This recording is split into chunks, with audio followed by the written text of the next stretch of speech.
많이 이용하는 SNS에 한국 여행 가지 말자는 단한 게시물이 100만 건 넘게 올라왔다고 합니다. 한국 여행 가지 말자는 분위기가 심상치 않다는 거지요. 이유는 이렇습니다. 태국인의 불법 체류가 많아지자 한국은 전자여행 허가제를 실시하고 있는데요. 이것은 한국에 입국하기 전에 현지에서 홈페이지에 정보를 입력하고 입국을 허가받는 제도입니다. 그러자 입국을 허가받지 못하는 경우가 많이 발생하고 있습니다.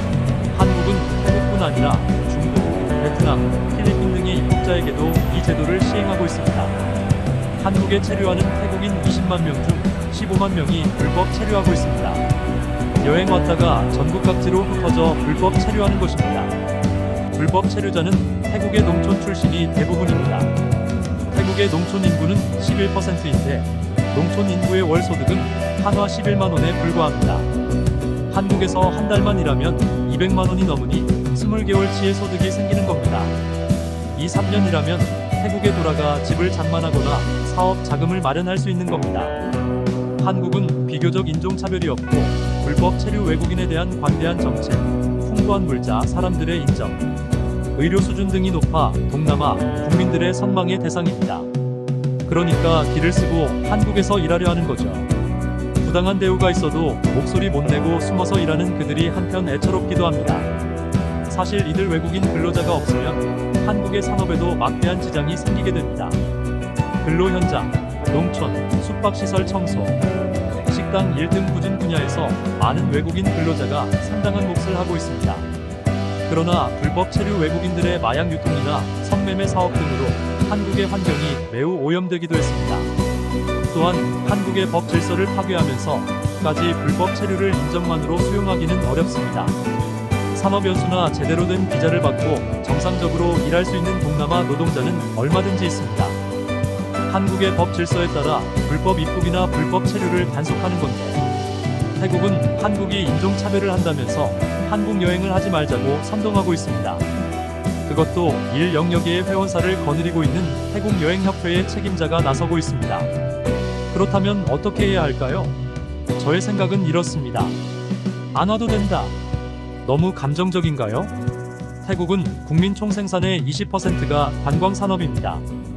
한국인이 세 번째로 많이 여행하는 국가가 태국입니다. 작년 태국을 찾은 한국인은 162만 명이고 태국의 한국 방문객은 30만 명입니다. 서로 나쁜 분위기를 만든다면 누가 손해일까요? 태국의 완패입니다. 태국인이 찾는 톱3의 여행지 역시 한국이었습니다. 태국의 방콕, 파타야, 푸켓 등은 언젠가 가보고 싶은 곳입니다. 그런데 정당한 절차를 수행하는 한국인의 기분을 상하게 한다면 태국 여행을 기피할 수도 있습니다. 분위기가 나빠져 위협을 느낀다면 꺼려지게 되는 거죠. 태국은 유구한 문화유산, 천혜의 자연환경, 풍부한 볼거리, 친절한 사람들, 안정된 치안 등 충분히 매력있는 관광지입니다.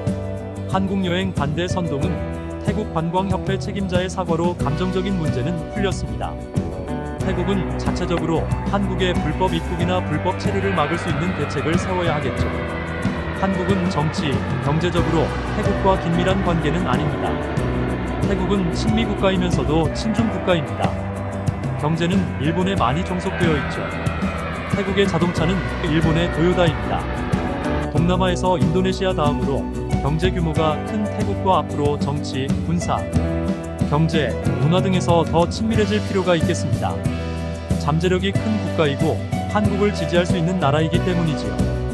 일부에서 이런 사건에 태국 총리가 한국인은 미개하다고 했다거나 한국과 전쟁이 붙을 것처럼 근거 없고 선정적인 루머는 구독자 여러분의 지혜와 비판적 시각이 필요함을 알려드립니다.